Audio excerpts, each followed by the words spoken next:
All right, Tuesday morning. Workouts in, coffee, sun coming up, ready to go.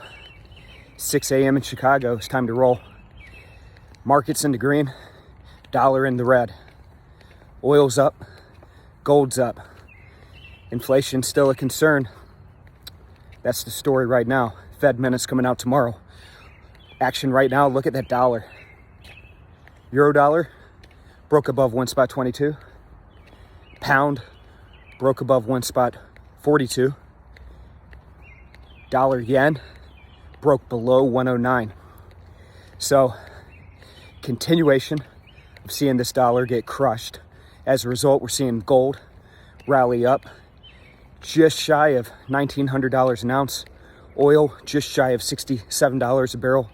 And WTI, Dow, S&P, NASDAQ all higher this morning. So it's another day to get after it.